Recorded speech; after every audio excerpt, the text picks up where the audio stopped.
Quick hip hop adrenaline rush off camera is exactly what I needed, and to reconnect with my man El Sucio as we rock this Sean Kemp Kamikaze Burning Cheese Saganaki. We're about to light it off. It's hot fire here on your AEW Dynamite Light the Fuse review, and he's got them cocked and ready to go. Look at them. The guns are blazing. It's double overload. Hacker Hamin, baby, and Big Sil. Yalla. Notorious SIL, good morning or good afternoon. Maybe we did a little postponement, but plenty of shows going down here at Hamin Media Group, man, and I know you're doing great things as well. Good to see you, buddy. Yeah, man, shit. You've been so busy, you're not even sure if it's morning or afternoon, but that's all right. You know, I'm used to leading the match, calling Shizit in the ring. Yeah, I got the Biggie Smalls tie-dye shirt on today. I thought you'd appreciate that. Love it, almost bro. A little Andy Warhol-ish. And yeah, this is AEW review for the 1-year anniversary, but more importantly, it's the 1-year anniversary of Light the Fuse. Yeah, man. That's awesome. Yeah, phenomenal stuff. Little sidebar, I saw a clickbait story on that famous crown right there. Did you see that? That sold for $600,000. That's just like a party store $5 crown thing for that photo shoot for hip hop history, man. $600K for the Biggie Smalls crown. Yo, I'm reading this book on Gorgeous George. To our viewers that are here on the live stream, looks like this. I highly recommend it. So Gorgeous George merch is obviously going for a pretty penny. This was years and years ago. Somebody bought a lock of hair about this big that they keep in a glass box for like $1,500. It's for a lock of hair. You can get Dean Hill's mustache somewhere at OVW off the wall if you want as well. I'm not sure what that's worth these days, but $30, I think you could probably get it worth that. Maybe trade it for a Shave in the Cage DVD. Yeah, I went to a really cool exhibit when I lived in Chicago, maybe 2004, probably. Yeah. It was at the Museum of Science and Industry there, and it was a hip hop history exhibit.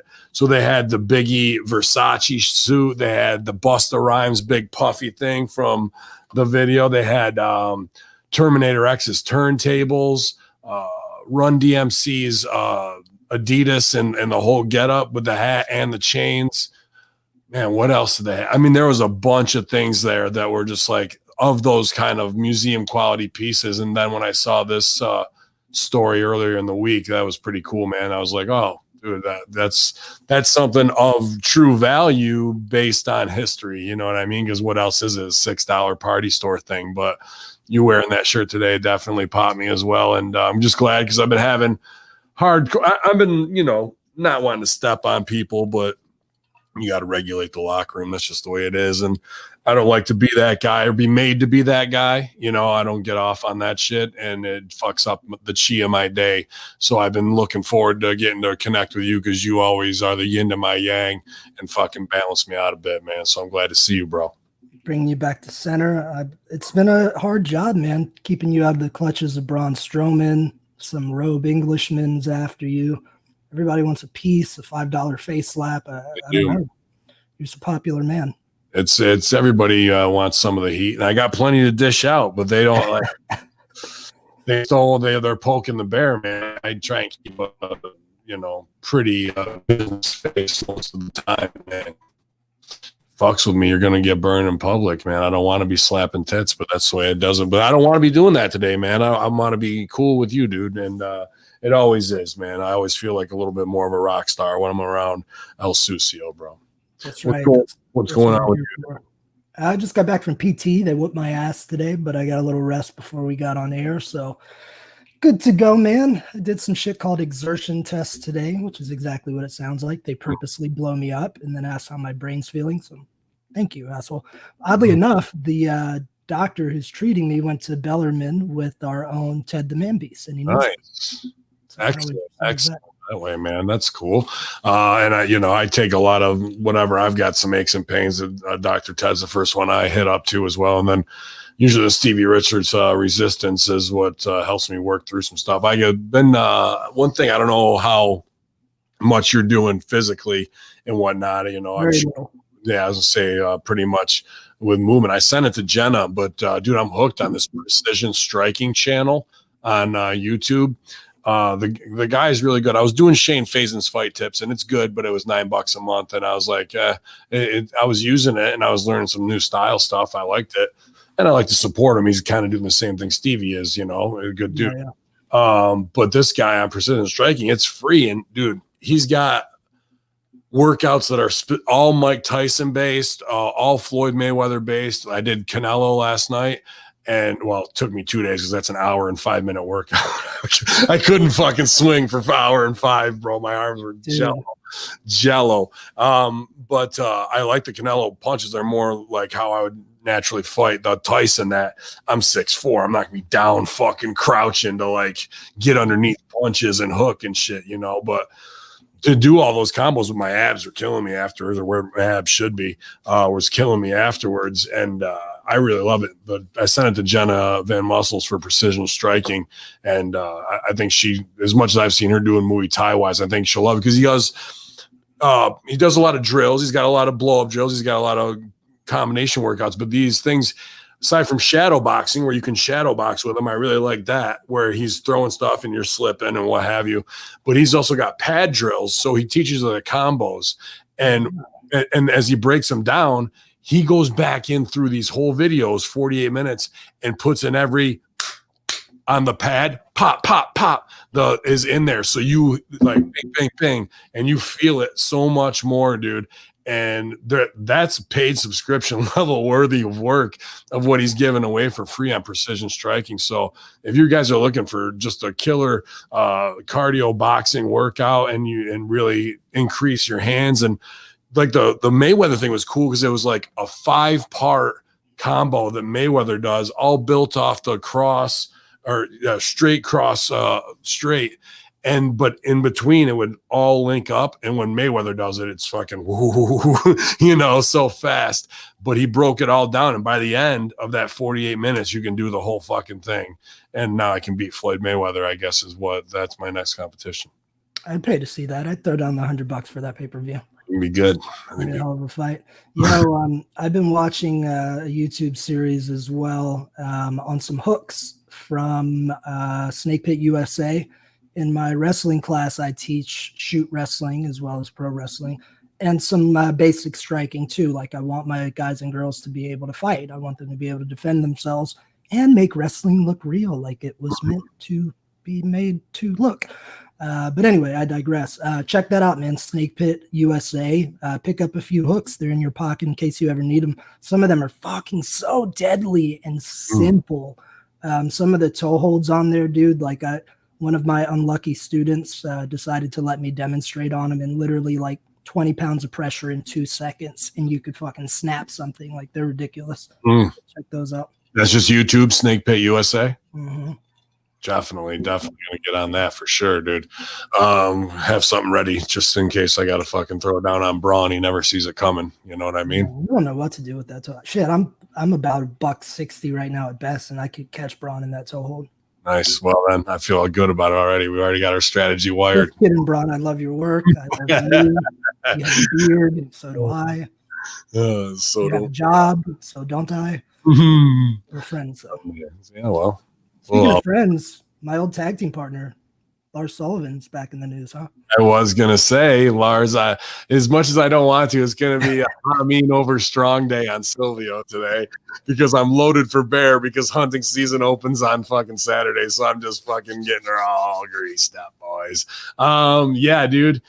The guy re-debuts after the gay porn stuff drops, and also the bodybuilding.com where he was shitting on Punk and Stephanie and the Bucks, and before he was really even in the business. Then he gets into the business quick, no real indie run, I don't believe. I mean, look, no, and you are doing good biz and trying to get your shots at NXT. You had one of his most memorable segments probably in NXT as a guy to help get him over and put over his size and do something a little bit not comical, but like, you know, like different. It's not just happening in the ring. You get chucked outside in the dumpster and all that. It was awesome. I was super happy for you, and you made him look incredible. gets the shot, even though all that comes around, but then the gay porn thing drops, and then boom, he's off TV. I don't think, was he injured too or no? Yeah, he blew a knee out. Yeah, he blew a knee out. That was more, if not just as much of the reason as the external heat for his absence. Yeah. Shout out real quick to the chat room. Matt Schaffer checking in on YouTube, the master controller over there doing his due diligence in Denver. As I dialect a diatribe about him. He's kicking ass, man. And he just finished the NFO podcast. So that'll be coming out soon. His Suck My Balls podcast, Hamin Media Group, had numbers keep going up, and up. A lot of these side projects, everybody, Horror Junkyard, are just absolutely killing it right now. We're really starting to pick up momentum, and that makes me feel good. And having to regulate on the locker room doesn't, but that type of effort is always appreciated. So Matt, do as good over there as you do over here, and you will be successful. And you're always, we'll see you back here on AEW soon. You just got to do what you got to do. Yeah, Lars. Yeah. What do you do now? He comes back and makes his debut on SmackDown. Within 24 hours, it's stooged off that he's sending private messages to, I guess there's these yoga girls that pretend they're not Insta whores or whatever, but they are. They're shooting camel toe and downward, whatever. Like the camera just happens to be positioned there, right? So he's DMing her to get some, unsolicited nudes or solicited nudes. She fucking doxes them. In public, I think it gets picked up. Sheets reach out. She fucking sends them the screenshots of the fucking creepy chat messages trying to get whatever, but she's just trying to take the upper hand when she knows what she's doing. And now she's just trying to get a shine off it. And here's WWE caught with their pants down yet again. Yeah, pal. And then Triple H, somebody retweets something and Triple H and tags Triple H and he sees it. And it might have been just get these thumbs where you've liked something and you unlike it right away. It's just in your timeline as you scroll. Or it's not too far beyond game to be like, this fucking idiot makes us all look bad, and likes it and unlikes it just so people see that. So that's part of the way he plays his shit too. I could totally see that happening. And I'd like to believe it's that way. But they're going to go forward with Lars Sullivan and Braun Strowman because I don't care. Pat booked this for years. You've seen all the dicks he sucked. Yeah. But, they're going to go with it. But this guy is a liability when it comes to knowing etiquette in 2020. And he didn't come up through the business. So he's been handed a lot based on look and size, which is absolutely impressive. That's exactly what you want as a booker and promoter. But is all this dumb shit on the outside going to fuck it up yet again? Or is this going to be the final thing we see from this guy, man? They're going to give him the shot to recoup their investment. By the time he even got to the roster, I think he was down. They paid for 2 or 3 surgeries already. And they see that monster potential in him. So they're keeping him around. What he did with this yoga chick, it wasn't illegal. It wasn't on the same lines of the speaking out. It was just creepy and a guy with terrible game, trying to kind of flirt. In the wake of the speaking out movement shows how fucking clueless, bro. Why would you make that move after you just saw Riddle get dropped? You just saw all these guys get man. Something about booty pics, or if there's more of her booty, and then he put a smiley emoji. The most offensive part of it was the fact that he tried it a few times. He did it once and the girl was trying to she says be professional, and I think to an extent not alienate one of her followers. So she was being nice. She was not engaging back, but she was being professional-ish and clearly making it known that nothing like that's going to happen. But he kept sending shitty flirty texts, and then it all comes out online right after his big debut. So yeah, and who knows what's going to happen next? Is there more videotapes? Is there something else? Is there whatever? But we'll see. He's just unstable, bro. I think that's what is. All this stuff think of all the stuff he's done. A person that's stable doesn't continually engage in that behavior. When I worked with the guy, I got I didn't get a bad vibe off of him. I kind of felt bad for him because I could tell he was like kind of the butt of jokes around the locker room, and it didn't seem like people had a lot of respect for him. So I kind of like warmed my heart to him, and I was nice to him, and he was nice to me as well. Sure. He should have listened to me, and that segment would have been a million times better than it was. Right. But anyway, it is what it is. I didn't think it was lacking, but I'm sure you had punch ups. But here's my side argument with the queer stuff. That guy's not going to be able to deliver for a while. You're going to get the Baron Corbin treatment where we got to sit there for 24 months until he finally starts to get it, maybe, right? And then you'll get 12 months, but who knows what he's going to be by then in WWE creatively, or if they try and bury him or whatever. If he's already ribbed to the locker room, you know. AR Fox is 10 times the athlete this fucking guy is. Has worked all over the place and is blackballed for the same reason that this guy is not and is given the pass just because he's whatever. No, I'm not saying there isn't fucking 5 guys there now like Ali, Cedric, and whatever that can't do what AR Fox could do. But it's the double standard is fucking bullshit when it comes to that stuff. Yeah, man. That's the thing about wrestling. Like, they'll get the smallest bad taste in their mouth, and a lot of promoters do this even on indie levels, but definitely all of the big ones. It could be the smallest infraction. You know, you accidentally elbowed somebody's kid or friend, and then all of a sudden now you're persona non grata and you can't get a job, or you missed one handshake in 1999. Like, this is ridiculous shit. Yeah, dude. It's just it's such a what we don't judge anybody, but we're gonna do what we want to do this way, regardless, and we'll judge you. And I'm gonna judge you right now, so judge. Because I want to talk about the greatest NXT takeover match of all time with your boy. You know, is it now one of the greatest NXT takeover matches of all time? So yes. With double broken jaw and not working safely and all that, is Coach Silvio going to say that regardless of what the match was, if a guy leaves with 2 fucking breaks in his jaw, we did something wrong. We did something very wrong, and it doesn't matter what the fucking psychology is. If I were in charge of this situation, I would definitely be having a stern talking to with O'Reilly, who I think is a great talent, to just explain that. Like, that was a hell of a match and you did well, but that we can't have that stuff. An accident here and there is one thing, but you can't hurt your opponents. And I feel like, you know, obviously he didn't do it on purpose, but the breaking of a jaw, or if it's 2 jaws broken, that's a pretty serious thing. Like, you had to have, you know, that's not a small error.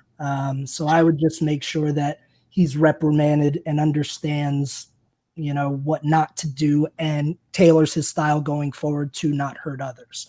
I don't think it takes away from the greatness of the match. It's an unfortunate side effect of it, and it's something that O'Reilly has to live with, and it's something that he's going to have to never do again if he wants to continue working at a high level. But then again, Seth broke Sting's neck and took Balor out, and he's the Messiah, so you never know. None of that still adds up to shit. Like all the other on this end of it, that doesn't clear it up. But yeah, man, had to get you with the gotcha, buddy. It's not right. I can't defend it. Yeah, man, I know it's fucked. It's just fucked, and it's not them, and it's not the psychology. Well, it is them, and it's you know, that's one example that you could have paralyzed Ciampa for life. Adam Cole giving him a goddamn kryptonite crunch off the top of a cage through a fucking table. Kick out, bro. You know what I'm saying? Like, everybody's mea culpa over there, you know? The bar is being raised way too high.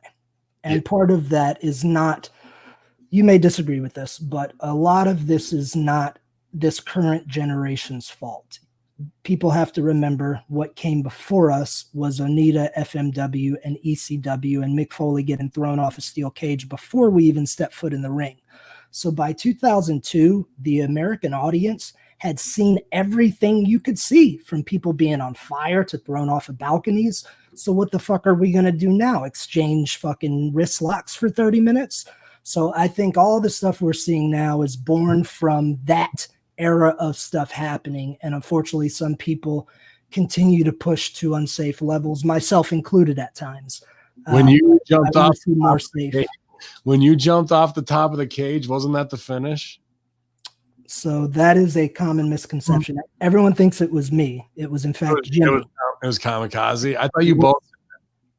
It was the finish.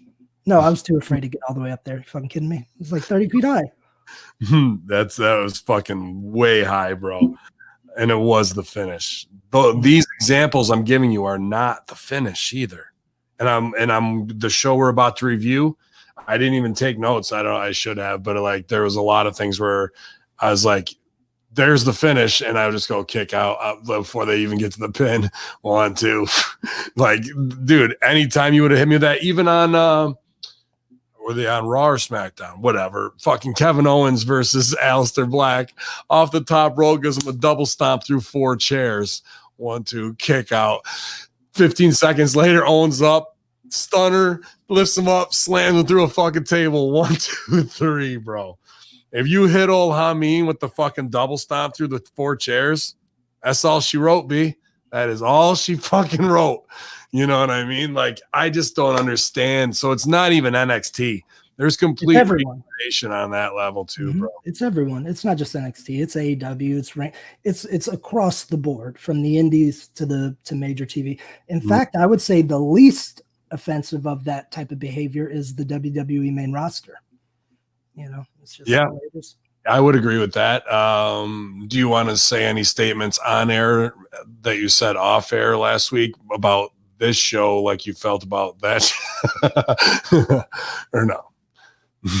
We were very positive, but then afterwards you let out some gas. I just wanted to let yeah. So it's not about that show. I just wanted to say, give you the opportunity before we start this review, if you want to fucking let them have it, or if you want to, as constructive as possible. Yeah, I'll roll a little bit with it. So after watching this week's show, I enjoyed this week's NXT a lot more than I enjoyed last week's NXT.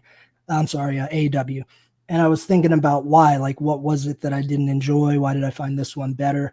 I think a lot of the reason why last week's show didn't sit well with me might be due to the Jericho 30th anniversary thing.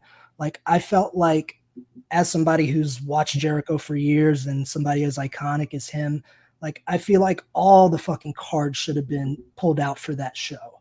Or maybe done it at a different time or something. If they didn't want to do like 2 huge shows back to back with the 1 year, but I just felt like it wasn't a special, minus the celebrity cameos, it wasn't a special enough show, in my opinion, for Jericho's 30th. And I thought this week's show was a lot better. And then, of course, we had the main event, which we talked about last week, which didn't help matters. But this week's show, it looked like they were getting back on track after last week had some mishaps.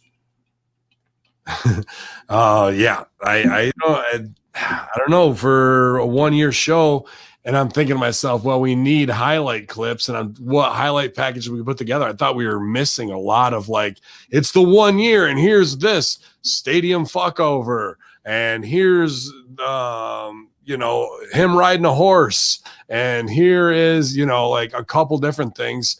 Cody winning the belt for the first time, a bunch of spots, but that was, did I miss it? Was that not in there?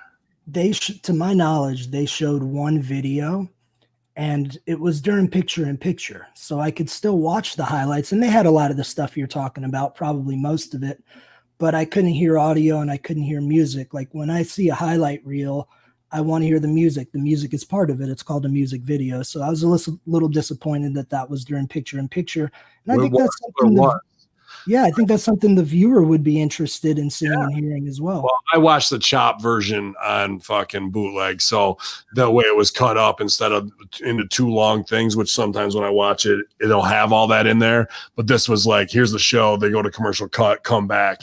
So I didn't get to see if there was even any of that. I was like, how did we do a 1 year show with no, like, let's take a look back, or even make something of it, like with, get the librarians over. They've been working on yearbook year 1 or something. You know what I mean? And they're going to, will you sign my year 1 yearbook or whatever the fuck? And they're like giving them something character to do. And we can look back and see some things. And even being the elite moments or whatever it was, dude, just high spot after high spot, And we didn't have not unless I'm wrong, I don't think we had Hangman or Omega anywhere on this show. No, dude, this is your 1 year anniversary. What's going on? So like, before we even get into review this, that, or the other, like, I was kind of shocked coming away from it. I was like, all right, we're building to something. They're going to do a big something. And then it was a match, and it didn't have nothing to do with the 1 year anniversary. So just looking through my notes here, we had 2 really, really good power pack segments, and we had 2 really strong matches, maybe 2.5. There was a lot of good entertainment on this. We talked about that when they were over 1 million. The formula, when they did 60% entertainment, 40% wrestling, is when they were at 1 million. They went back to 60% wrestling, 40% entertainment. The next 3 weeks, they dropped down 250,000 steadily. I think it went 860, 7 something, and then 750. Could be, I don't know. Yeah, but I mean, Matt's a numbers guy, and we miss him. But that's the trend. I know it didn't up, down, or anything. So kind of 3 or 4 weeks down the mountain, when these should have been big shows. Jericho's 30th. Of course, WWE fans who don't watch AEW are going to tune in, and we give them Luther in the goddamn main event and a Botchamania fucking fest. Then we have the 1 year show, and we don't even pump our brand as AEW the 1 year, showing highlights from our pay-per-views and things like that, man. I'm just really kind of confounded as a show structure writer and kind of celebrating what you've done so far to make it a year, Mm-hmm. I thought for Dynamite, it was a very solid episode of Dynamite. But I'll agree with you. Like for it being 1 year, yeah, it was a good show. For it being 1 year, I would have liked to have seen a bit more pomp and circumstance, celebrating a little, even a 1 year, even something dumb like balloons dropping during a segment or some fucking fireworks going into the sky above the Jaguar Stadium. Sure. Like, absolutely. Just something that celebrates the 1 year. So the guys talking. Everybody's featured, where everybody gets a little segment, you know what I mean? Talking and putting over AEW. Yeah. So we see the dudes who even aren't on the show. And, there's been, even if you're talking honest, there's been a lot of birthing pains, but here we are. And, you were crapping in your pants when you were 1 year old. So here we go. There's plenty to say woulda, shoulda, coulda, but I was just like, wow. Woulda, shoulda, coulda on this one. I would have really liked to see an emotional Cody promo, or maybe an emotional Hangman promo, like a real legit promo. Like, look, we fucking started like just talking real for 2 or 3 minutes. Absolutely. We started this a few years ago. We gambled and we sold 10,000 tickets. Just in year 2, motherfuckers. Let's go. Boom. And then we ended up here. We somehow got a TV deal, and this has been hard to do, but we're doing it. We're fucking doing the impossible. And I'm happy to be here. Thank you guys for your support. This is a fucking crazy ride. I'll see you at year 2. I would have liked to have gotten a little heart, from one of the cores of the company. Just, something authentic. I agree. That is a big miss and an easy thing to do. To do a highlight reel, that's easy to eat up time. But we did get 2 of the best segments in Dynamite history, I feel like, tonight. One of them I may agree with, but I'm interested to hear you. So anything else, Sil, before we get to the show? Because I gotta get out, man. This week's episode of Dynamite celebrated the shows. This is from let's see, and this popped me. Where it is, the Bleacher Report, Dr. Chris Mueller's review, and then checked him out on Twitter. Not actually a doctor, just calls himself that. Where here at Hamin Media Group, we do have doctors, and they are certified. So you can keep going to the ones that don't, and keep believing what they say, because what popped me is he runs it down and then he gives an analysis of what he would do to punch it up. And I'm thinking to myself, already blows his own credibility as a doctor, backed up by never having worked anywhere in wrestling or been trained by anyone. So here's my expert analysis. Ready, go. No, I'm gonna start doing that after NFL on Sundays and start telling players how to fix their mistakes in games. Play-by-play breakdown by the Reverend Chris Silvio.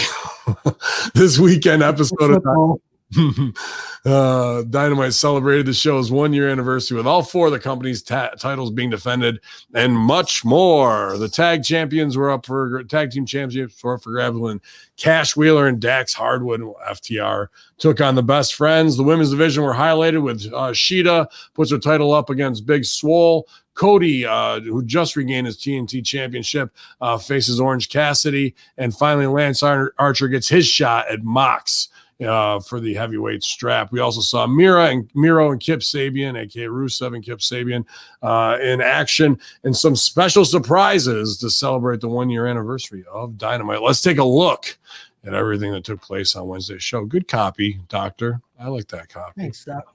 Thanks, Doc. See, he wasn't such a bad guy after all. Nah, I let him touch my balls and cough. Whatever. He's all right. He's okay. Hey, how's these Coast Whips going, by the way? It's going well, man. We're getting everything set up here. I got some new spoilers coming in. Hockey season around the corner. That fucking last one was whack. Here is a list. All right, we already got that. Let's call these damn matches. First up, we got FTR. We got the Best Friends in tag team action. Yeah, dude. I just went through this. I don't know, man. With Chuck in the ring, dude, like to see that clothesline.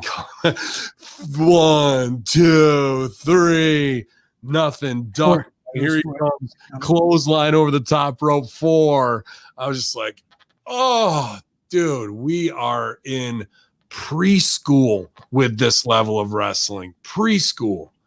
That is where it went from FCW as a training model to teach wah wah wah. Then we talk about this last week where punch, boom, boom, and here, dude, illustrate of what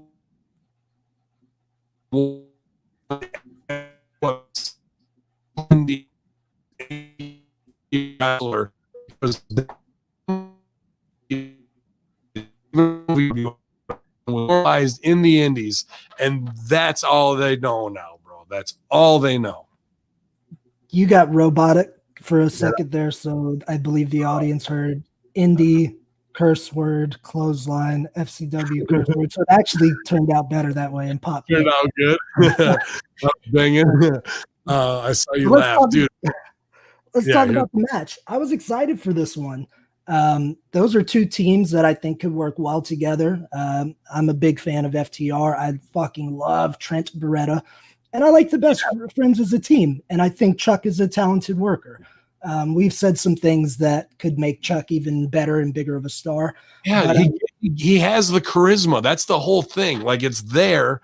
But then I see this stuff and I just want to bang my head off the table, bro. Yeah, it happens. I thought the front end of this match, like the first half, was very solid tag wrestling. And the finish after Chuck did his clothesline thing that got you hot, he did a flip dive over the top rope that is deceptively agile for a dude his size. But he did hit the camera thing with like the beauty pose, crazy face afterwards. Mm-hmm. So like he does get every step of the way of what he's doing, but he's not painting with any brush where he has all the opportunities to make it his own. You know what I mean? If you guys don't understand what we're talking about or what we did. So, and I like Chuck Taylor. I've worked shows with him and Trent too. Awesome guys. That's why I feel like, fuck, why are they just not able to do these small things? Because Trent knows he tagged with Kalen Croft, right? Or whatever you want to call it. Yeah. And Cage knows. So when he hits him with those 3 clotheslines, that's his opportunity to do big punch, backdrop, drop kick, or clothesline. And then the guy feeds to it, and then he drop kicks him and then goes over it and then hits his big thing. There's so much more flavor in that than 1, 2, 3, duck, 4, same clothesline. I don't know why that's happening again. You got Dean Malenko, you got Arn Anderson, Tully Blanchard, Jake Roberts, Billy Gunn. Like, come on, guys. Let's take a little pride in the fucking craft. A little bit. I think a lot of wrestlers are simply just disregarding that and seeing it as a throwaway to highlight to the one bigger cool thing without maybe realizing they could do about 8 cool things in their comeback, including the big crescendo such as a flip dive, and have it be even cooler and even more unique to them instead of doing, imagine if everybody had the same finish hold, you know, wouldn't be that exciting of a business. Everybody was doing the super kick and fucking Canadian Destroyer there for about a year and a half. So yeah. So let's talk some still highlights of this match. There's good stuff in here. You got Tully doing the leg hook. They get back on him. Dude, Dash is the one with the hair, right? Mm-hmm. Dude, that motherfucker. Yeah, he's on some B12. Yeah, and that dude is bumping his ass off. That motherfucker bumps. Impressive as hell, dude. Yeah. Other highlights I had, they did a really cool double slingshot FTR did into the second rope. I never seen that before. That looked really good. Let's see. FTR timing. I'm such a fan of their timing on stuff. There was something on the back end we'll get to in a moment where the back end got a little muddy, and that's the only point where we saw a little mistiming. But their timing on shit is flawless. Trent was in there throwing bombs too. I don't know if you saw those, but fucking Trent was throwing some hands in those matches. Oh, yeah. You know, it was a beautiful fight. I believe I bet those guys want it like that, though. I think, you know what I mean? Like FTR wants it like that. So, yeah. I also had in my notes WWE seriously dropped the ball on Trent. Imagine what star he could be by now. There, he could be in Seth's spot and possibly doing it better than Seth. Main event talent that can talk and has charisma. Yep. And he's a good looking guy. But, then we had the arcade spot. I thought you probably really liked that spot when Kip Sabian was playing arcade. And they went over. Yeah, that was all right. But like they were showing her earlier and she was fake playing arcade. I was like, come on, that's not a Street Fighter. But then here's one thing I was going to ask you. Super cool offense. I can't even remember what it was. He hits him, whoop, whop, whoop, gets him up, hits him with something else. They roll right through and hits him with another one. Big combination offense. 1, 2. Get out. Shit looks cool as hell. And if you hit him with a quadruple combo, finish him, KO. Right? Like that's it, bro. Don't hit the quadruple banger for a kick out just to go into something else. Like this is things where they need to tighten up their own stuff. And I get they want to do the overbooking for AEW to look different, but now the finish and anything else doesn't mean nothing after I seen you do all that stuff and we get to it, you know. I think that could just be an easy fix of just having a pin break up from the other partner or a foot on the rope. Sure. Perfect. Fine. Yes. Thank you. Thank you. So they break. Can still do the, as you call it, the whoop wop boop. Yeah. Whoop de whoop. Yeah, dudes. But this was, I liked it because we kicked the show off with wrestling, you know, and that was solid. We saw the finish come when Harwood hit Chuck T with a really solid belt shot. When I saw it on the replay, I was like, fuck, he got his ass. Yeah. Then we had the best friends hug. And then we had our boy Miro rush out to the ring after Kip Sabian's arcade got broke. And my notes say Miro is definitely a heel and a beast. Dude, I mean, you got to find some of this B12 and send it to me because these vitamins up here just aren't doing what I need them to. I'm on Cellucor C4, but that's not even on the bingo chart. So I got to fucking get the B12 before I get INGO. It's not C4, it's T4 that you need. Oh, fucking hey. I'll look for that on Amazon, see if I can find it. Cherry flavored T4. Miro and Sabian kick ass, whatever. I thought this was probably the best I've liked Miro since he's debuted. Run in, fucking raise hell and leave, right? Wreck shop, but like looked like a beast, looked bad as hell, and not dressed like your grandma on vacation in Florida. That was nice. Bro, he looked fucking great. Yeah. I found it a little odd. I could see they're pivoting a little. I heard JR on commentary say something about Miro being sadistic. He's just like a sadistic son of a bitch or something. And I found that a funny juxtaposition to the fact that he's also a gamer. So it looks like they're maybe trying to push him in a more serious direction. And they just had him come in and whoop the shit out of two dudes. Kip tagged in once and did one drop kick, but everything Miro did looked deadly, and he meant everything he did. His fire up at the end, he's a scary dude. That's the Miro I want. Give him to me all day. Yeah, that's just got to be a killer. And then you can have Sabian there pointing and laughing afterwards. You don't have to do shit. And it's about finally getting your hands on him, or Miro just snapping and fucking killing him too, and then he's off to the races by himself. But at least you got Sabian raised a little bit, you know? So let me ask you this. If they do this with Miro for 6 months, how exciting would that match be with Moxley or even Cody for the TNT title? Yeah, I think a good stepping stone would be Wardlow versus Miro. Like you could do something fucking badass in there. You know what I mean? I just saw those two guys thinking who could be the next bar to get raised that he has to go to on the way to get him to the top. But dude, there's whatever's going on down there. I mean, to see Heath's the real thing is to get hired by WWE, get fired.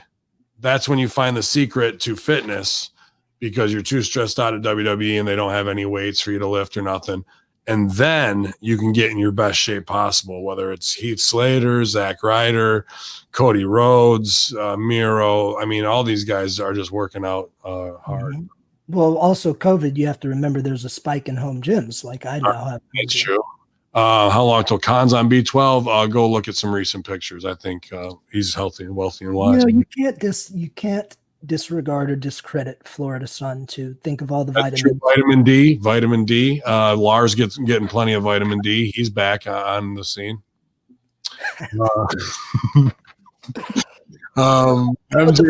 So we had a promo at the end of this set. MJF comes out with Wardlow with the big announcement he's been teasing all week. And then out comes Le Champion, Inner Circle, Hager, LAX, Sammy's out there with them. And this is the beauty of it. This is it. We go back to a pre-tape 2 weeks ago where MJF gets them all jackets. We're dropping the pebble in the pond. He forgets the one for Sammy and puts the heat on Wardlow, pass the heat on, where we build the scene up to a back and forth. Even when he exits, they're going to bury him like they usually do. Jericho cuts that off. That's the first pivot of let's raise it up and raise the stakes. Is there going to be something? Then we get 30 years of Jericho with a not so great match. Jericho's hot. We get the clown scene at the end. He gives the clown the spinning back elbow of death like I've never seen before. And, it furthers the scene a little bit. This week, it's the I'm going to ask you, but I'm not going to ask you, even though I'm asking you scene. But before we do that, let's pay off the details. And there was even tweets from MJF to Sammy Guevara saying, don't worry, don't think I forgot about that jacket, man. I got you covered. And then this week he brings it out and it's 4 sizes too big, and just a great visual prop gag to, again, even inside the scene, we have little games that we're playing out. The jacket game, the one-upsmanship, the you say it, but I won't say it game. There's 3 or 4 things. The pass the heat game, all this type of stuff is going on. And it's not just 1 week, it's 4 or 5 weeks of leveling it up. That's quality scene work and writing and improvisation. And I applaud them all for that. Man, this was so good. I have in my notes that this was ridiculous and great. So silly. I'll usually take emotion and technique over comedy and wrestling any day of the week. But they somehow somewhat made it a serious segment while being completely hilarious. Like I didn't understand. Jericho looked great in the jacket, by the way. I didn't understand why Sammy wasn't putting it on. I was like, this is kind of weird. Why would? And then the gag is in when it's 4 sizes, it's too big and he looks like a child. Then if you watched Hager, he was so great in this. Hager just stood there like a statue the entire time. Stone cold look. Those tiny details. Love you, baby. Hit me up later. Have a good appointment. Say hi to the audience. Hi, audience. Jenna Van Muscles, y'all. I gotta go get my teethers fixed. Oh, all right. You and Cheetah both. But yeah, dude. Then we had MJF putting over Jericho's body and Jericho's hair and doing the "Can I touch it?" Yeah, you can touch it. Oh, smooth as a baby's bottom. Yep. Jericho goes, "Cut the shit, Max." So fucking good. And then, of course, the granddaddy of them all. They're building to what is the damn announcement going to be. And MJF's trying to talk himself up into getting the balls to ask for the job that he doesn't want to ask for in a roundabout way. Says, I kind of sort of want him, thinking about maybe joining. And Jericho repeats something similar and tells him they got to think about it. The Inner Circle doesn't really want him. But out of it, we still do get something that I'm looking forward to next week. You remember what the end result of this whole thing was? What was it? So Jericho said, I'll challenge you or something next week, one-on-one. Oh, yeah, one-on-one. Not to a match. He goes to a steak dinner. And so next week we're going to get the steak dinner, which is also an even higher level rib because Jericho is the first champion. And what happened when he had championship night one? Steak dinner at Longhorns, and he lost the belt. Yeah, was it Longhorns or Tumbleweed? I can't remember, but either one. Go to Tumbleweed. And left it, so the belt was gone. So now that's quality callback. That's quality work. I love that. I love that. Had the you want a steak dinner? You want a steak dinner? And then they milked into the handshake. Like those guys are fucking awesome, dude. Yeah. Yep.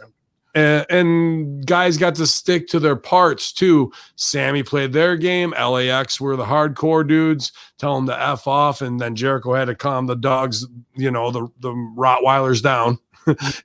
and then Hager's not going to sell for anybody. Good stuff. Good stuff. K-Bob, Jenna does not have a podcast. She does appear frequently on this one, but she is on Patreon at patreon.com/Van Muscles and social media at Genocide000. Awesome stuff, inspirational stuff from her every day. You want to get off your fat ass and sweat some calories, you just watch Jenna Van Muscles do inverted rings, Muay Thai, kickboxing, powerlifting, and you'll be like, bro, I want to be like Jenna because I know I do that. I'd say, fuck, I'm in the studio. I'm done. I don't want to do nothing. Let me check the timeline. There she is. All right, you're up. You're going. Non-stop, bro. More than once as that happened. I know we're trying to power roll through this, and I'll do my best.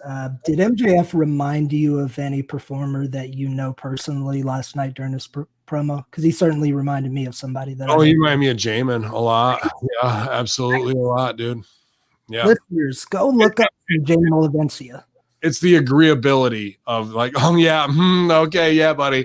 You know what I mean? And Jamin doesn't do it falsely, but like it's just that energy. I know exactly what you're talking about when he does. He does it in his promos. Jamin's promos are a lot like MJF's. Jamin was a brilliant promo. Jamin would be phenomenal with MJF, to be honest with you, to be a supporting character who acts in that same type of realm because they both do it so naturally. It would only echo the other one a little bit more if you had the right way to do it. Like right now, I just watched Utopia and it's phenomenal. And the dude who plays the Riddler in Gotham, I can't think of the actor's name, but he's excellent as well as the secondary to the main heel, and they just like ups his level by echoing what he does and gets sent out on missions. He's in on all the inside stooge stuff where everybody else isn't, you know what I mean? He's just as evil. So when you kill off the main heel, this guy can easily be fucking put in, or if you turn the main heel, and as in wrestling, now you got something there to flip him right against, right? So Jamin Olivencia, check out the Jamin Olivencia show. His feud with Joey Mercury was phenomenal. One of the best things I've ever seen in wrestling. Title run. You weren't around here, but Jamin's championship run was his best work and phenomenal. One of the biggest tragedies I've seen in the last decade of wrestling was Jamin Olivencia not on a high-profile stage because he was fucking good. Thanks, Triple H. We love you, buddy. Darby Allin was shown watching the crowd like Sting. I don't know, man. As soon as I saw him, I was like, all I could do was flash back to last week, and I got chills. Like that motherfucker ran off Brian Cage and Taz and fucking what's other buddy's name there? Ricky Starks, Tony Starks, with a skateboard. Those guys ran away from that guy with a skateboard, bro. And I think they're missing the money on him. I put it over with the Tony Hawk Pro Skater thing. That's their hook in. That, like, who gives a shit about him wrestling like a full schedule, man? Like, get that crossover X Games audience interested. The kid can skate. The testosterone's going to bleed through on both of them, and it's going to get outside eyes on stuff, man. It absolutely is. And who wouldn't want to see a whole skate crew like at ringside in a lumberjack match with their skateboards tapping on the fucking ring and shit while he comes down, you know? Like, there's a lot of cool stuff you could do with him that you're missing the boat on right now. You know, I think he fit in arguably even better with the Jackass crew. That's what I'm saying. Yeah, all that shit. Yeah, show him with all those dudes. You show how connected he is. You show him with Tony Hawk and his kid at the house. You show him with the Jackass squad. Steve-O and Knoxville, Johnny Knoxville with him. It'd be fucking money. Kill it. So I just don't need it. And then even if you really wanted to, you could bring back Sting as his partner, and Sting comes out with the skateboard. Not dressed as the Crow, but he's got his own skateboard. You know what I mean? He doesn't have to do Laurinaitis. How? Yeah, it's my spot. Then arguably the best segment of the night. Come on, you like Orange Cassidy versus Cody? No, before that, we had the best, arguably the best segment of the night. Did this guy not write it in there? What's up? We had Britt Baker. Oh, was it here? I thought it was down farther. But okay. Yeah. So Britt Baker and Schiavone are getting couples massages, and she's got the eye mask on, and Shivani doesn't. In comes Rebel with the easel in the script and all that, and she's going to read the 5 rules of Britt there. That Britt is the baddest bitch on the block, pretty much. Yeah. And then we don't even get to rule number 4 because we find out that Tony Schiavone is naked under getting a massage, like I would be too, where Britt has a robe on, and then they girls freak out and scream, and we cut, and it's funny. It's a funny cut. We edit at the high point. Then we do the fucking whatever it is. What was it? Any 70s sitcom, I guess, turn around, and they're friends now, and we're going right into 40-year-old virgin, and we're waxing Tony Schiavone's chest, and the first one is funny, and then Rebel has the best sell ever, like totally hooked me. She's like, no, I can't do it because you want to feel for Reba, and like, because how she's been beaten down, but the reality is Rebel is just drawing you in, and she rips that fucker off so hard and so shoot. It was awesome. Shivani's cell was great. And this is the kind of stuff I love too. I absolutely love this wrestle crap shit, dude. That is not wrestle crap. That is wrestle gold. It was so good. That's why it's gold. I mean, it goes any comedy that is going to be, if you're waxing Tony Schiavone's chest, it's wrestle crap, bro. And it's fucking A+. It can outshine the biggest things on the biggest matches that have stakes, blood brother feud. People can walk away from a pay-per-view and go, that match was killer, but dude, when they waxed Schiavone's chest, I was fucking dying. A laugh is a stronger emotion than shock and awe ever will be. It releases more endorphins. And it was so good, some of the little details, like the first spot when they're getting the massages, you could see Tony's torso naked, and he's holding the microphone to his side. Such a nice touch. Then they did a little sit-down interview where they kind of tied some shit together. She was chastising Tony first for being naked, and B, not being at Dynamite when she needed him. And he's like, I got super kicked by the Young Bucks for crying out loud. And she's like, yeah, and I had to fix your nasty teeth. So they tied that together. Then she chastised him for still not showing up for work. You know, there's no reason to not come to work. Such and such still comes to work. So Tony is kind of defeated, but still being professional. And we got to the waxing. It was fucking beautiful. I loved Shivani and those girls. It was great. It was great, and Rebel's part was great too, man. Made me fucking laugh, and definitely probably the most enjoyable part of the show for me too. I think it was good. And we talked about this last week because we were a little upset about him not selling the super kicks and being back on commentary. This did a little cleanup work, but it kind of not took our idea, but I wanted him to be in a wheelchair and them taking care of him. This played that game in a smaller way where we're seeing Shivani and the relationship between Rebel and Britt is there as friends, even though it is an abusive, bipolar relationship to some degree. But they've got it right. The fucking setup is Shivani's in with the cute girls. He's not doing it just for whatever. He's doing it because he's a pro and he's a nice guy. And he does what he's told, and you get a free massage out of it. Why the fuck not? I'm a worker. And, and then it always backfires, but it has to end up with Shivani in full body cast, them taking care of him. And he's, and like how the Naked Gun would be, right? It's all those things. You're talking, and then, well, don't worry about him. And he pats him on the back, and Shivani goes down the fucking steps in the body cast on the goddamn wheelchair. Like, it's got to be all that, and the potential for it to be phenomenal is there, dude. It absolutely is.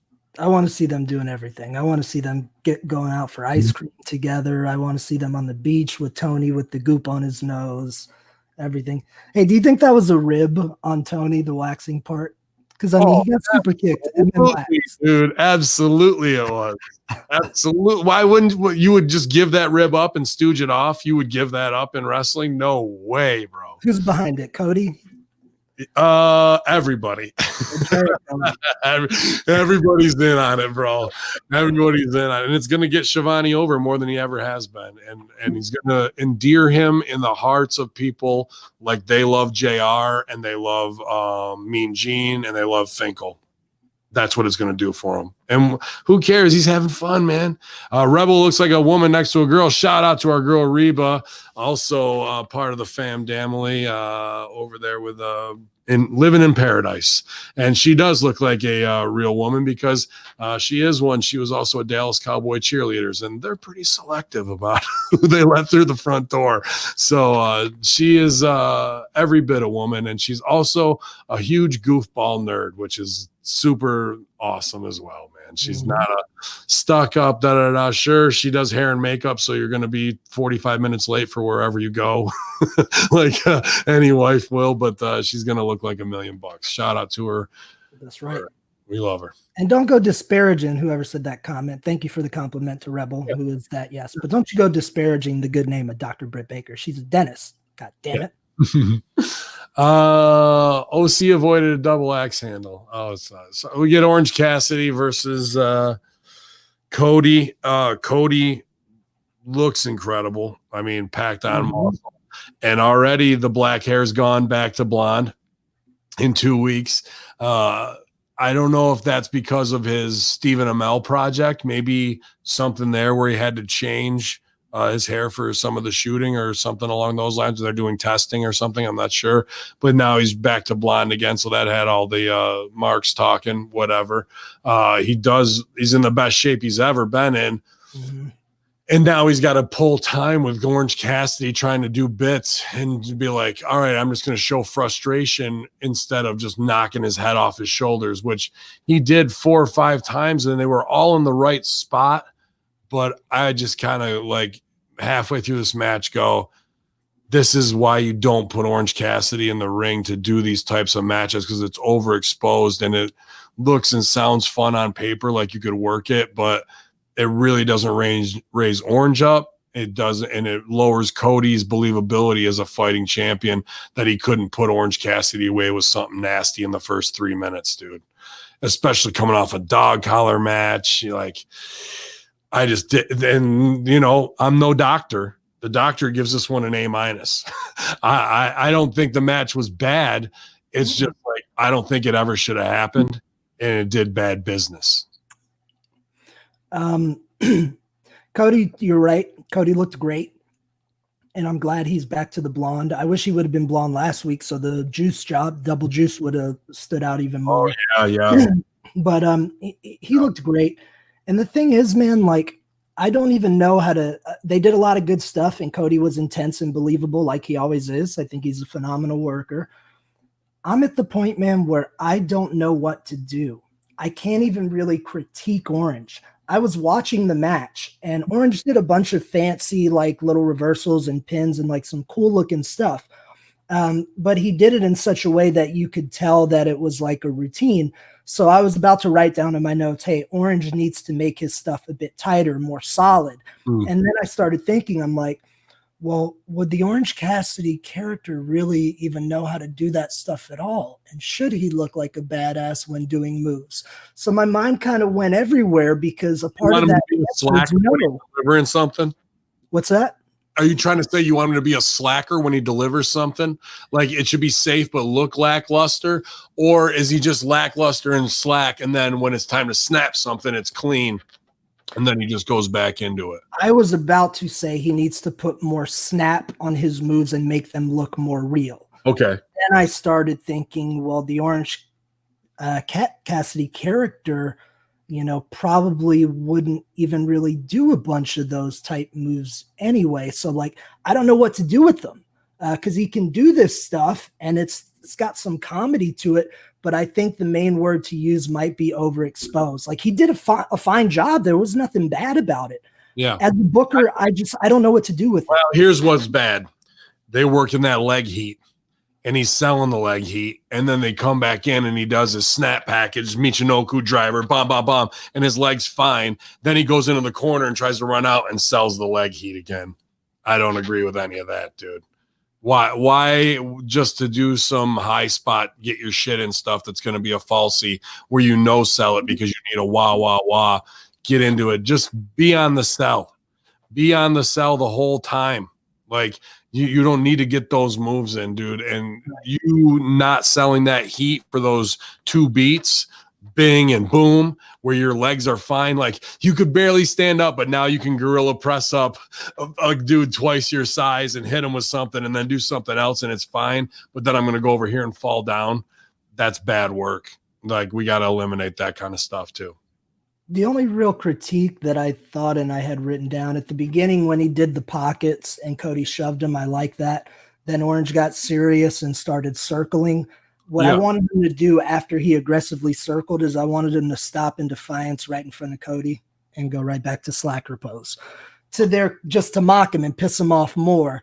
Sure. To their credit, they did a version of that a few moments later in the corner on a clean break where Cassidy put his fingers back in his pockets, but I thought it could have meant more. When they worked all that heat and then he came out and did the light kicks, I didn't like that either.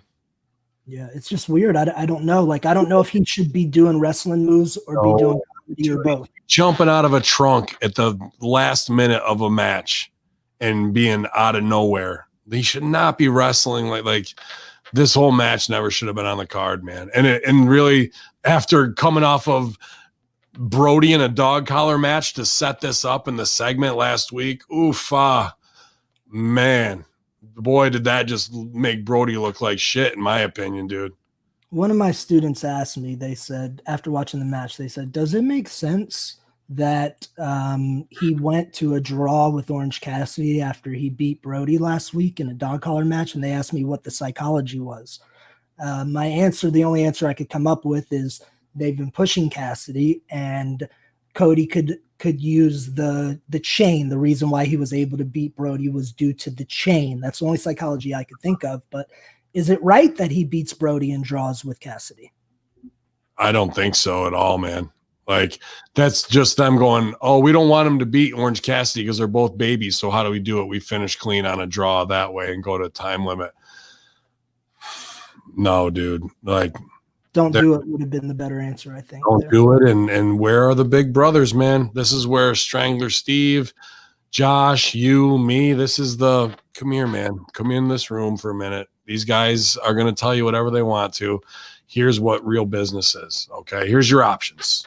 And you can go with any of these. They're not wrong, but this is the way we got to play it in the bigger picture. And nobody's doing that for them, bro. That's why things like this happen. And they had a good match, I'm just not sure where to go from here with Orange. I can tell you where to go with Cody, and Cody knows where to go himself. he'll have no problem getting and staying over. But don't know about Orange. Moment of the week was Serena Deeb able to get the what? She able to get the win over. What's that say?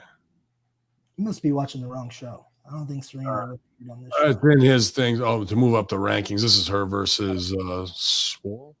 Yeah, this is her versus Swole last week. It was just in there. I just want to see it. But it's number 5 moment for them, so good for Deeb. Swole versus Sheeta, man. This was rugged, bro. This was rugged. Swole goes over on Deeb in a pretty solid match last week. Probably one of Swole's best matches. I know Deeb was upset with her footwork. Oh boy, let's take a call live on the air here. You motherfucker. Vince, you're live on the air right now. Do you need me to call you kayfabe? Yeah. What are we on? You're on the second greatest AEW review show, aka the sexiest one right now. Yeah, call me back. I just sent you something I need you to look at that doesn't make any sense. Okay, I'm on it. Thanks, bro. All right, bye. I'm gonna tap out for a minute, and you can take over. Talking about your review on Sheeta and Big Swole, man. I think Swole should have looked way stronger in this. Sheeta controlled her most of the time, dude. And Sheeta could have come out with some cool Japanese style stuff at the end to beat Swole over power instead of control her the whole time. So many leg slaps, the near injuries, the suplex on the outside on the ground, like all unnecessary, dude. And again, we're getting the double slap headbutt from Swole on the thighs where you're not grabbing the person's face, and it's just missing. But you go ahead. I got to take care of Biz real quick. I'll be right back. Well, he's taking care of Biz. The real host of the show is going to take care of some Biz right now. Yeah, man, this match, I don't want to go too much on the Hamin side of things and say it was terrible and this was wrong. I think this match had a lot of highlights in it, and it also had some issues towards the later parts of the match. I really enjoyed the first 5 minutes of this match during the technical wrestling. They were going at each other hard, and it was believable. They were exchanging holds, and I thought Big Swole was moving like really well.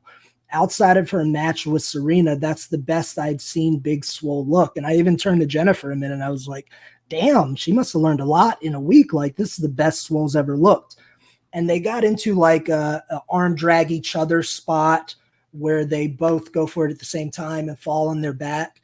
And once we got to that point, they started getting more into the routine, as in like a choreographed dance, than the physicality that they had in the 5 minutes prior doing some wrestling. So they kind of kept with that, trying to keep the spot routines throughout the match. And unfortunately, I think what happened with these two ladies is they made their match too complicated. So, and I can speak from a wrestler's standpoint.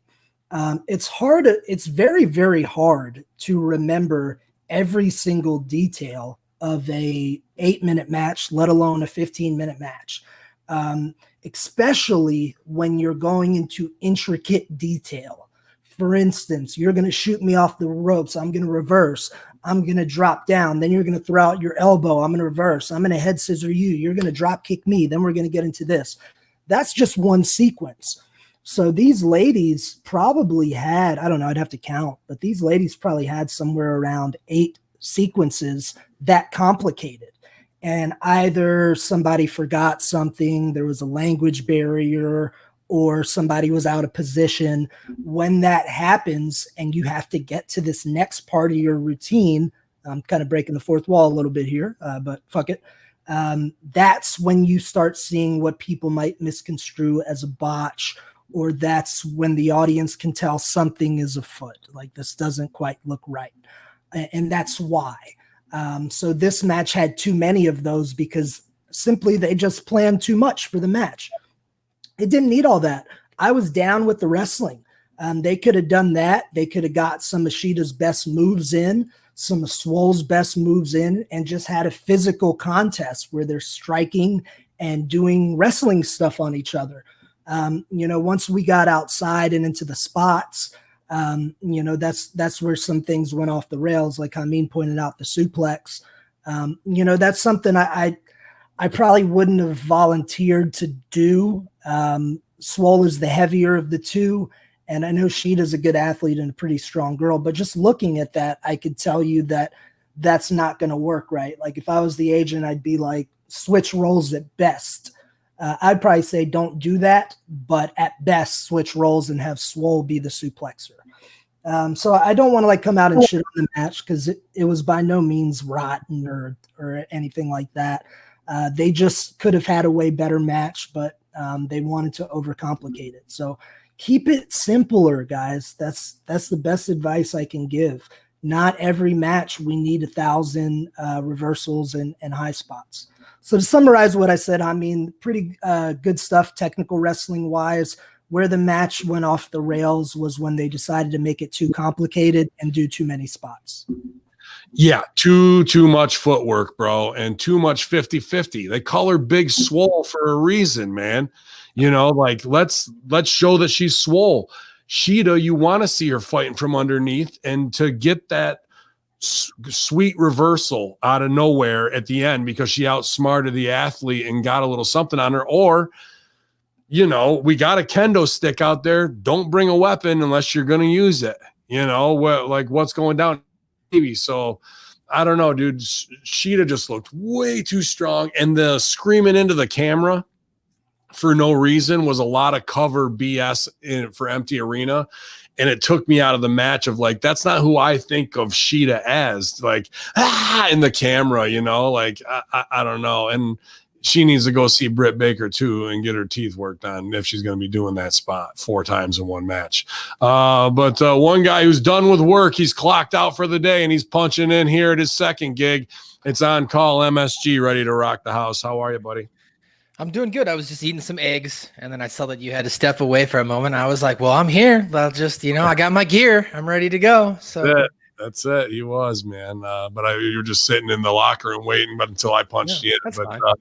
No, just Russo, because we're running his YouTube, I'll stooge it off. I don't care because I want to warn people about this.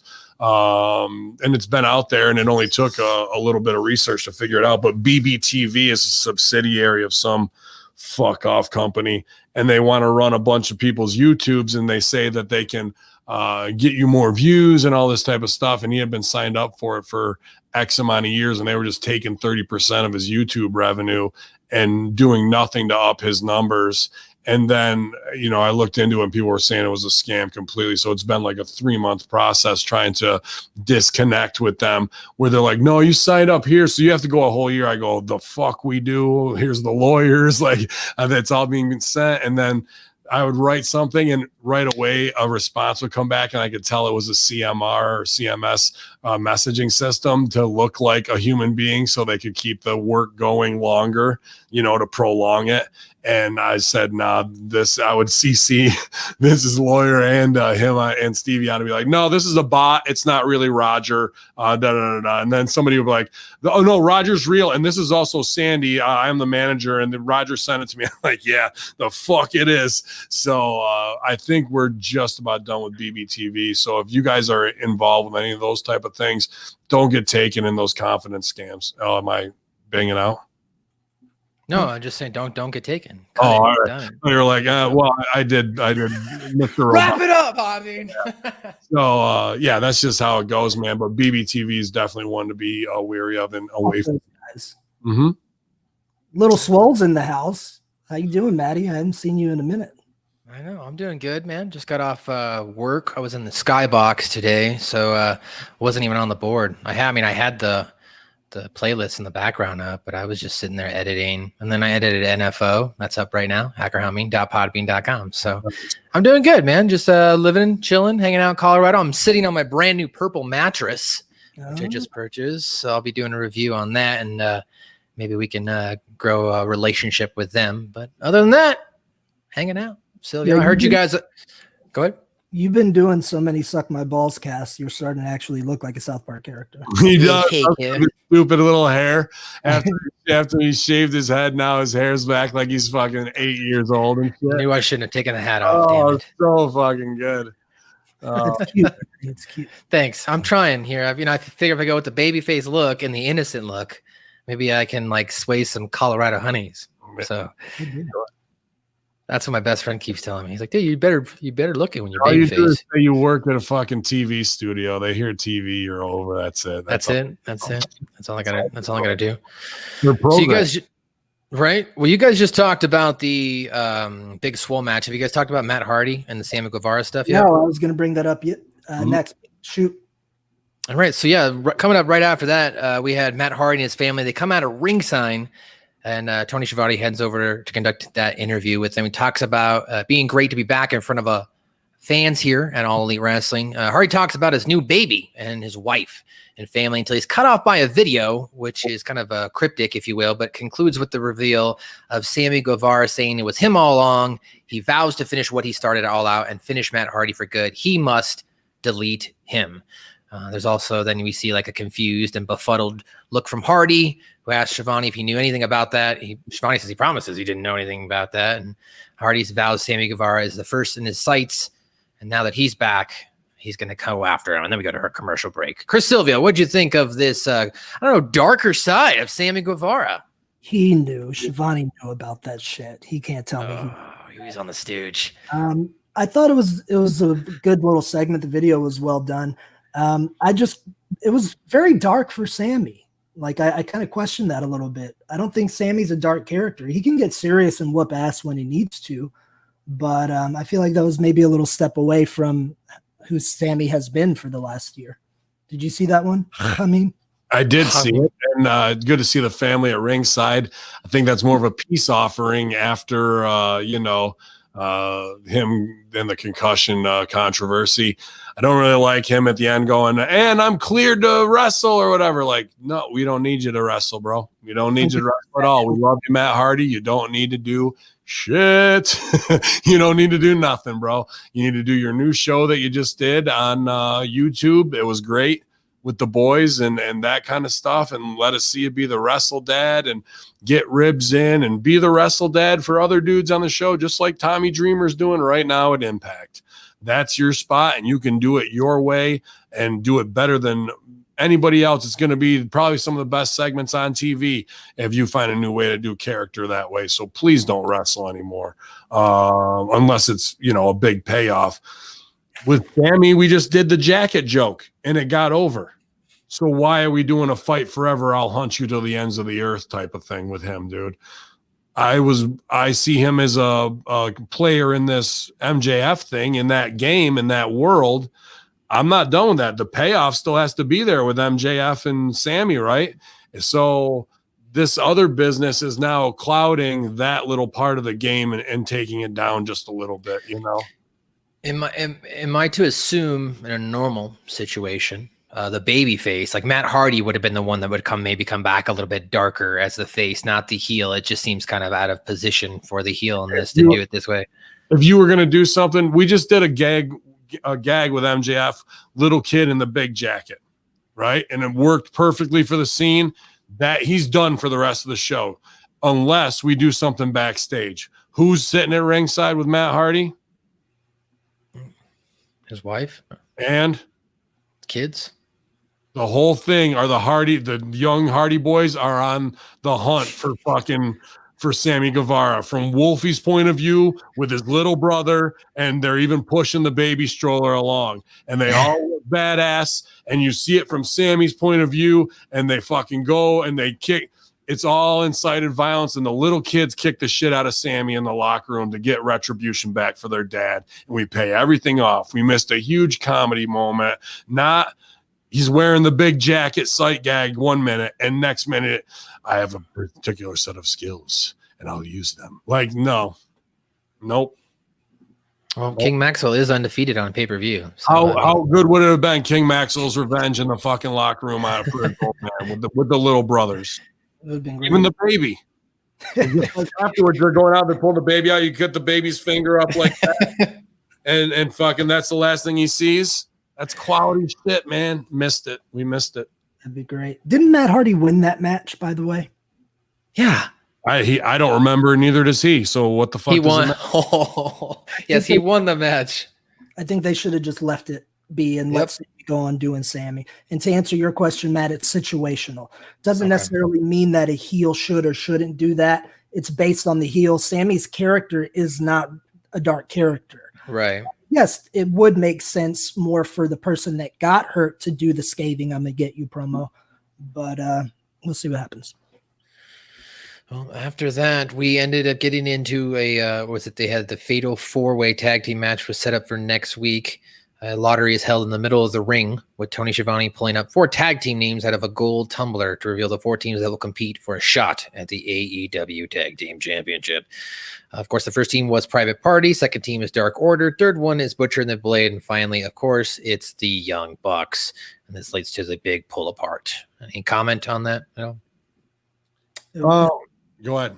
It wasn't just Dark Order. It was Silvers and Reynolds. Right. Reynolds in particular.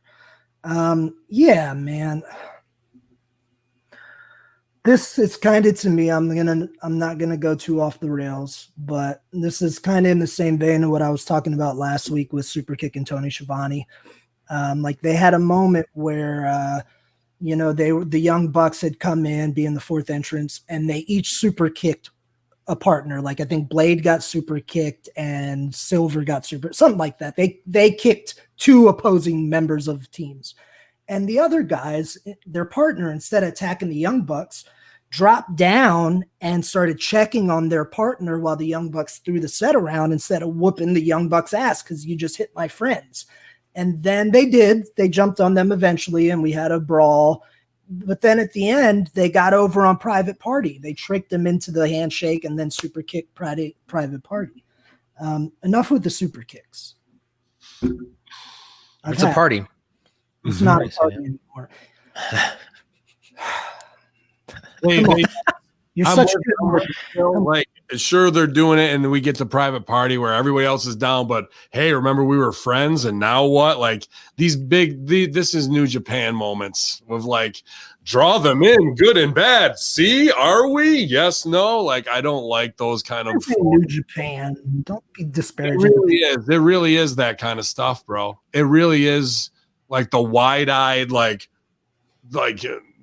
We're suspending disbelief just to do it because we know we're doing it instead of following a story that's more qualified. Like we didn't need that moment. If Bucks are heels, what do? They kick the fuck out of those guys too with reckless. They stop for a minute, look at each other and say, fuck it, and do it instead of a big face off to get the whole thing over, which is like hitting you over the head with a dead fish of like, remember these guys? Like, I just do not like that type of shit, man. The audience you have is already conditioned and they've been watching it. They know. And if they don't know, it's commentary's job to put it over to sell that story, not for you to build up to a phony moment to make it a big fucking to do. And that all is New Japan style of creative. I don't see it anyplace else. So again, it's another, and you see Omega do it all the time. That's why he booked that big swole Sheeta match exactly like that instead of having Sheeta from underneath. This fighting spirit bullshit does not resonate. It is not real, and it does not work in the overarching psychology of how to get somebody over properly in America as a star. And otherwise, everybody in Japan will be a fucking star that everybody's looking for over there to do that style. And this they're wasn't not. even a match, though, so fighting spirit isn't even applicable. They just it is right. It's the same type of thing. It's not the fighting spirit. It's that weird moment. I don't know if it's an anime lifestyle or it's something like that I don't understand. But in a creative mindset of how I tell stories and build things, those are overbooked things that are like, oh my God, am I 5 having to watch this for them to reference if they were friends? And like, just kick the motherfuckers already. I mean, that is kind of anime style. They'll do those little flashbacks and they'll be like, me and Korohoro here were friends back in the day, but now we are bitter rivals as we are. I'm not missing in the ring. I know Quentin Tarantino. I know what I'm not trying to be like, I know what I'm talking about. Like that is more wrong style, and it might work there in their culture. But when you keep trying to insert it into here, it hurts scenes and it hurts guys' pushes. If you Well, I mean, compare this segment to Quentin Tarantino one more time, I'm off the show for life. Dude, go to Kill Bill, and when he flips to anime during Oren Ishii thing, the backstory of how her father was killed by the Yakuza and why she is now dead, and then we cut back to her cutting the heads off of them, then you'll go, fuck, I should listen to old Pops once in a while more because he fucking is a psycho when it comes to fucking production on things. Tarantino is brilliant. This segment was He anything. is. Well, I mean, but that's what it's that flavor that they're trying to emulate. You know what I'm saying? So I don't know. Maybe I'm not articulating. No, I get you. I get you. And it really did mean nothing. We're way over talking it when that's not. It's phony heat. Like, let them do it. But what the Bucks do need to do is maybe stop super kicking and going, be the anti-heroes from inside. They made wrestling cool again because they didn't give a fuck and they ribbed the business. They got the super kick itself is a rib on Shawn Michaels and everything along those ways. So they need to come up with a new and innovative 2020 rib and they can do it because they've got the coolness to get it over and ride it out. But what we're doing right now is just treading water to stay afloat. It's done. The super kick thing is done. You're right. It's time for something new. And then you bring it back in 3 years at an important point for a double super. Yeah. And they're fucking great workers and they're both decent promos. Do something else. Also, I mean, if they are going to quote unquote turn heel, or if they're going to be heel, then they shouldn't be doing such a move, right? That's going to get a pop from the fans, like the super kick that's been ingrained into the fans' heads. So now you've taken it away from them, right? So when you do give it to them in a couple years, then it's crazy. Then the pop is crazy because the Young Bucks finally did the super kick again. And you tease it the whole time like you're going to load it up, and then you go, fuck you. You can do that for a year. Instead, or a shitty, you load it up, and you give them the Mr. Miyagi nose tweak, honk, any of that shit, bro. But like, that's them being cool and ribbing the business and F you. And to even the fans that help get them over, there would be no AEW without the Young Bucks. AEW is the Young Bucks. It's a piggybacked off of being the elite and all that, where Cody and all them jumped on their hype train. So they need to change the tracks on the hype train and do something completely new. What if they realize the error of their ways and they realize that everyone was right? We're spot monkeys. So now we have to go old school. I don't know. Yeah, old school Bucks is good. Old Bucks. They're dressing like Ricky and Robert. Hey, why not, bro? Doing karate chops and fake dive. He's gonna dive through and fuck that too. I don't do that anymore. Mm-hmm. The Andy Taker becomes like a fucking double body slam. Yeah.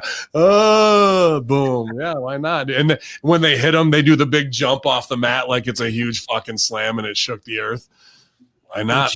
Those to win, they slip out barely by the skin of their teeth. Those Comic-Con fans that AEW's built off will believe that if the Bucks just did a big power slam, like super slow, whoa, boom, and then they jumped off the mat like it was the biggest thing ever, like the Hiroshima bomb going off, and then pinned them, and the fans would fucking bite on it, bro. It could be feather soft, and that could be their new finish. They bite on the Invisible Man stuff. I mean, at this point, so they bite on a guy putting his hands in his pockets, bro. They'll bite on that, right? Well, before we get into the main event here, I did want to bring up Being the Elite since you brought it up. So on the latest episode of Being the Elite this week, man, it was there was a lot of sexual undertones to this particular episode. Particularly talking pal, tell me more about this. So the character Silver, his gimmick in general, which I'm not going to point this out as because this is just normal now. He's kind of maybe a little bit bisexual. Like that's kind of his undertone. Like he's always checking guys out. Yummy. Long dong Silver. Is that what they call him? You know, he's got a nice butt. We should get this guy nice pecs. Like he's really into the physique of men. Okay. But on this particular episode, it started off with Kenny Omega and Michael Nakazawa. And Colt Cabana is supposed to have gotten an improper. What do you get? The facelifts or different? Yeah, everybody you've named surgery. Everybody you've named so far, gay tendencies, by the way. Anyway, so Colt Cabana is pretending to have plastic surgery. Michael Nakazawa walks in, and then Kenny Omega drops his pants. Michael Nakazawa acts scared. Kenny's like, "What are you talking about? We do this every week." And then it's revealed, oh, he's just spray tanning his legs. But then in the scene ends with Kenny saying, all right, well, Matt and Nick aren't here. Why don't you go ahead and suck me off? So I was like, okay, that's interesting.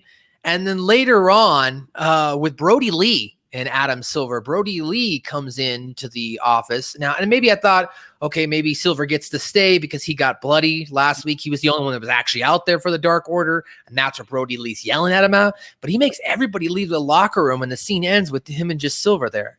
So I don't know. Just Silver sucking him off. I don't know. That's what I'm saying. It's intended. What's Silver's reaction after he tells him to suck him off? No, he doesn't tell Silver to suck him off. It just ends. He says, everybody get out except for you, Silver. You stay. Oh, Brody. And then it just ends. Fucking boom. So we have two scenes that end with a possible either stooge off or suck off homoerotic intended thing. So the fastest way to get a gig over there, I think you guys have figured it out. Oh, I'm not saying that. I just thought it was a weird. Interesting. What? It's weird. What type of people run wrestling? Carnies and sex predators. Carnies, queers, and drug addicts. Some people right. are combinations of all three, or two of those, or just one. And that's the entertainment business. That's just not just wrestling. Right. I'm not saying things to like disparage people. Welcome to the reality of being in the entertainment business. So he really said, suck me off. Kenny actually said that to Nakazawa at the end of the scene. He goes, why don't you go ahead and suck me off? And I was like, oh, so like at first I thought it was funny, and if that had been the only thing in it, okay. It is kind of but funny. then they went to it again with Brody and Silver, and that's what I was just like, okay, what? Like, what am I watching now? Like, Brody should have doubled down on the joke, and when they left, and like, now suck me off. Are we going to get here's the payoff improv wise? Because I don't really get suck me off. Is a funny thing. But like, Silver's got to do it. awkward scene where both of those guys leave the locker room and end up bumping into each other, and we get a ships passing where they're both like, oh, hey, how's it going? And then it's just awkward, and then we're off. Are we going to dirty walk off? The dirty walk. Are we going to get the fuck off payoff? In the hallway between awkward moment between them, Like boners passing in the night. yeah, yes, boners in the night. Let's talk about Archer's helmet. Dirty boner. Yeah. Thankfully, Mr. Matt Seidel has not been on AEW. He's just being the late in weeks. AEW Dynamite, as far as the main event. Now, this was hyped up. It's the no DQ match for the AEW World Championship. Now, prior to this, at the conclusion of the pull apart, Eddie Kingston and the crew did come out, and they did a video package hyping Sean Spears versus Scorpio Sky.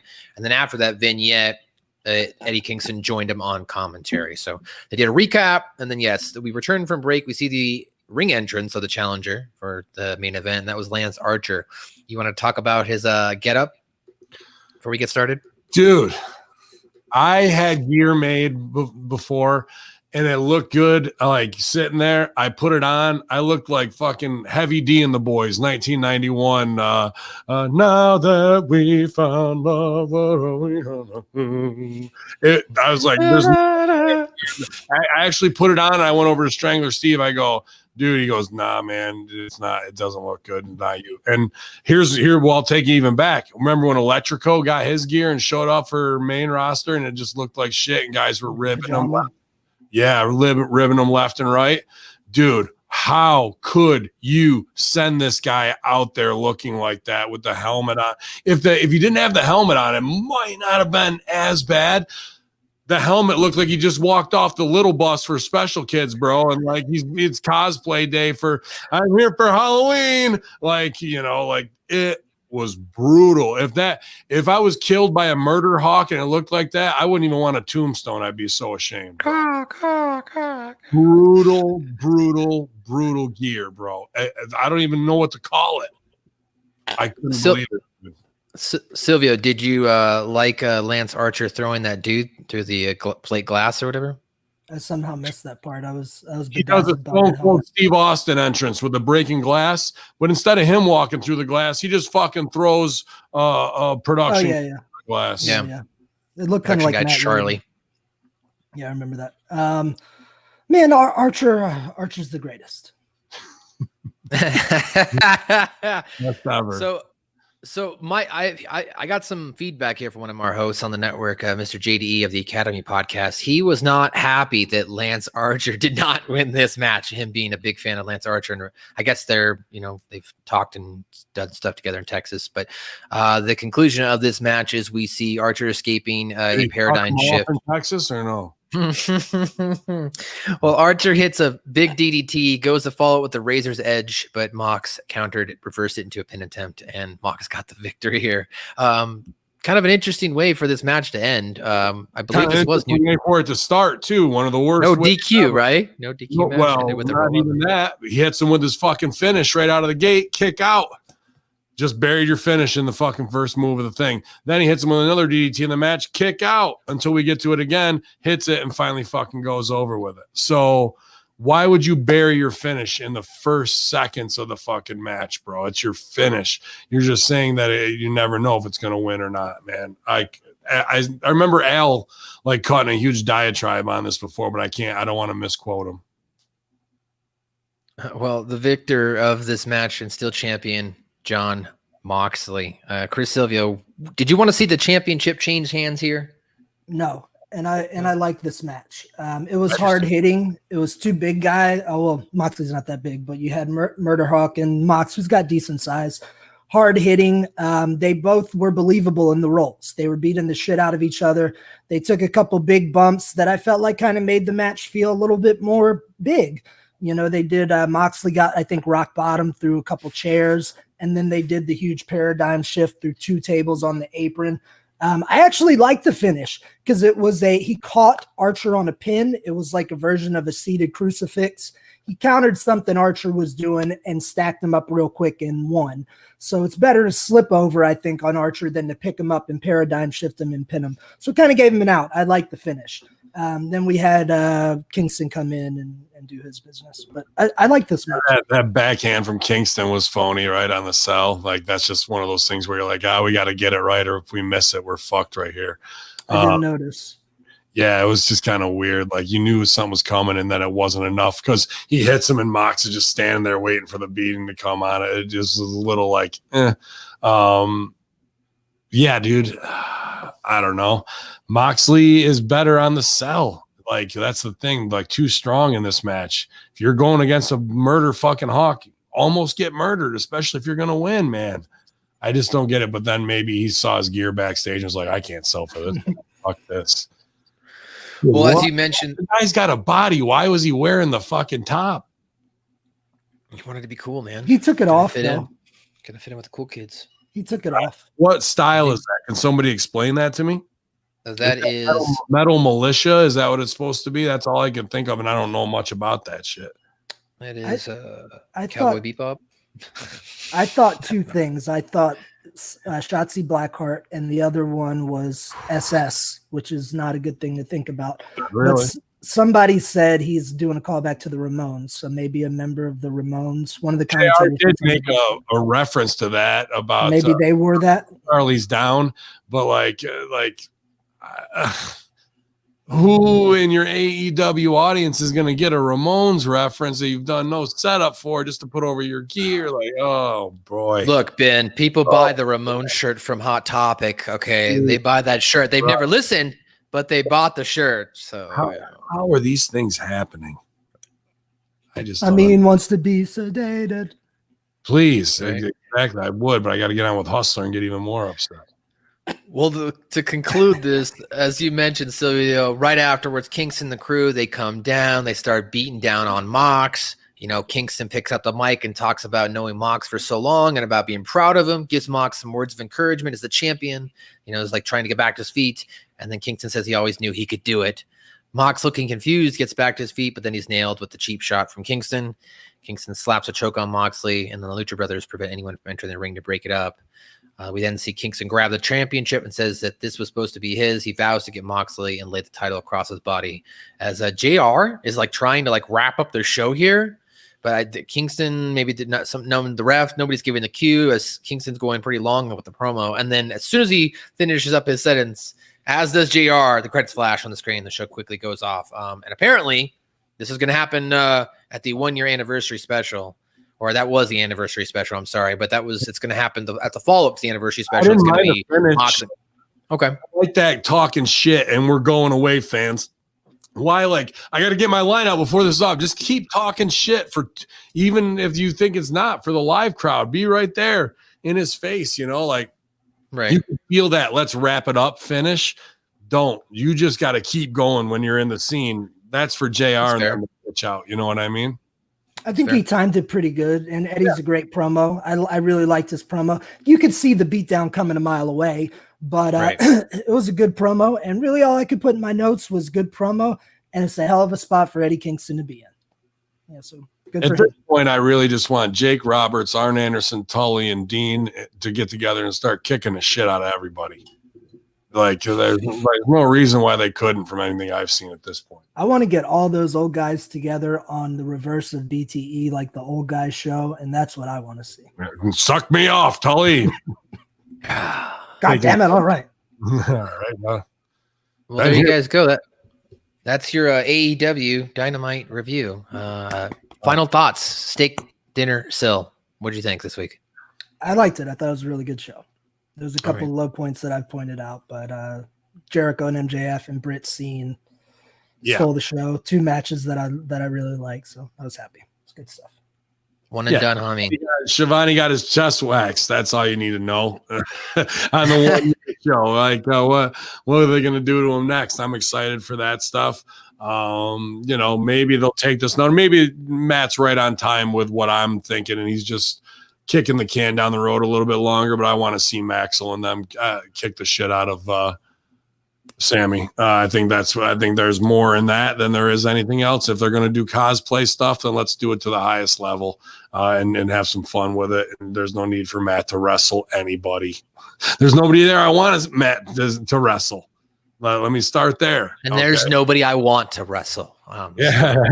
So yeah, and they're going to do great things. The women's division's only going to get better.